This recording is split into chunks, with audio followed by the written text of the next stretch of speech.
राधे राधे दोस्तों, आपका स्वागत है मेरे इस YouTube चैनल पर। आज मैं इंदिरा एकादशी के बारे में बताने वाली हूँ, तो देरी न करते हुए चलिए वीडियो को शुरू करते हैं। धर्मराज युधिष्ठिर कहने लगे कि हे भगवान, अश्विन कृष्ण एकादशी का क्या नाम है, इसकी विधि तथा फल क्या है, सो कृपा करके कहिए। भगवान श्री कृष्ण कहने लगे कि इस एकादशी का नाम इंदिरा एकादशी है। यह एकादशी पापों को नष्ट करने वाली तथा पितरों को अधोगति से मुक्ति देने वाली होती है। हे राजन, ध्यानपूर्वक इसकी कथा सुनो। इसके सुनने मात्र से ही वायुपेय यज्ञ का फल मिलता है। प्राचीन काल में सतयुग के समय में महिष्मती नाम की एक नगरी में इंद्रसेन नाम का एक प्रतापी राजा धर्म पूर्वक अपनी प्रजा का पालन करते हुए शासन करता था।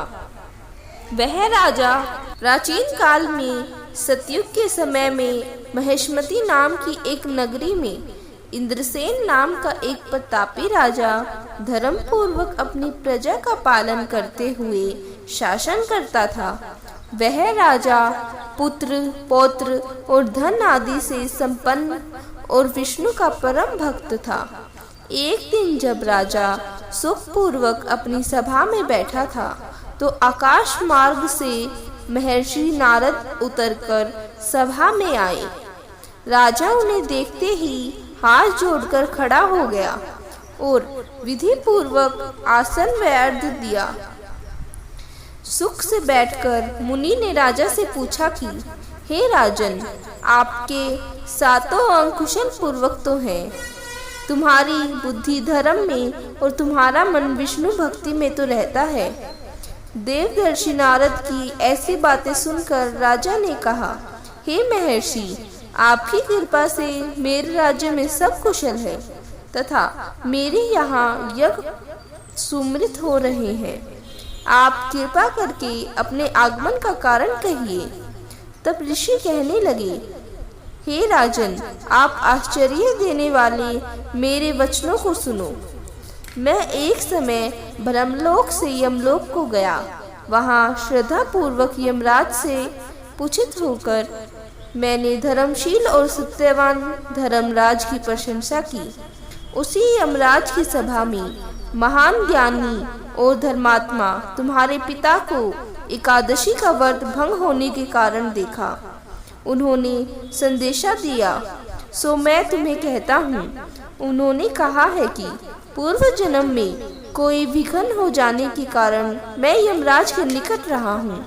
सो हे पुत्र, यदि तुम अश्विन कृष्ण इंदिरा एकादशी का व्रत मेरे निमित्त करो तो मुझे स्वर्ग की प्राप्ति हो सकती है। इतना सुनकर राजा कहने लगा कि हे महर्षि, आप इस व्रत की विधि मुझे कहिए। नारद जी कहने लगे, अश्विन माह की कृष्ण पक्ष की दशमी के दिन प्रातःकाल श्रद्धा पूर्वक स्नान आदि से निर्वृत्त होकर पुनः दोपहर को नदी आदि जाकर स्नान करें। फिर श्रद्धा पूर्वक पितरों का श्राद्ध करें। प्रातःकाल होने पर एकादशी के दिन दातुन आदि करके स्नान करें। फिर व्रत के नियमों को भक्ति पूर्वक ग्रहण करता हुआ प्रतिज्ञा करें कि मैं आज संपूर्ण भागों को त्याग कर निराहार एकादशी का व्रत करूंगा। हे अच्युत, हे पुंडीकक्ष, मैं आपकी शरण हूँ, आप मेरी रक्षा कीजिए। इस प्रकार नियम पूर्वक शालिग्राम की मूर्ति के आगे विधि पूर्वक श्राद्ध करके योग्य ब्राह्मणों को फलहार का भोजन कराएं और दक्षिणा दें। पितरों के श्राद्ध से जो बच जाए उसको सूंघ कर गौ को दें तथा धूप, दीप, गंध, पुष्प, नैवेद्य आदि सब सामग्री से ऋषिकेश भगवान का पूजन करें। रात में भगवान के निकट जागरण करें। इसके पश्चात द्वादशी के दिन प्रातःकाल होने पर भगवान का पूजन करके ब्राह्मणों को भोजन कराएं। भाई बंधुओं, स्त्री और पुत्र सहित आप भी मौन होकर भजन करें।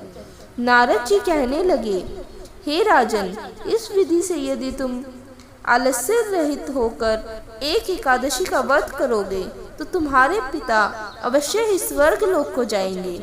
इतना कहकर नारद जी अंतर्ध्यान हो गए। नारद जी की कथा अनुसार राजा द्वारा अपने बांधवों तथा दासों सहित व्रत करने से आकाश से पुष्प वर्षा हुई और उस राजा का पिता गरुड़ पर चढ़कर विष्णु लोक को गया।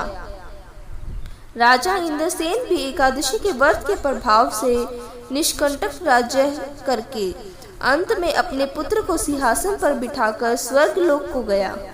हे युधिष्ठिर, यह इंदिरा एकादशी के व्रत का महामातम मैंने सुना। इसके पढ़ने और सुनने से मनुष्य के सभी पापों का नाश हो जाता है और सब प्रकार के भोगों को भोगकर वैकुंठ को प्राप्त होते हैं। अति शुभम। यह कथा यही समाप्त होती है। और वीडियोस पाने के लिए हमारे चैनल से जुड़े रहें और हमारे चैनल को सब्सक्राइब करना ना भूलें।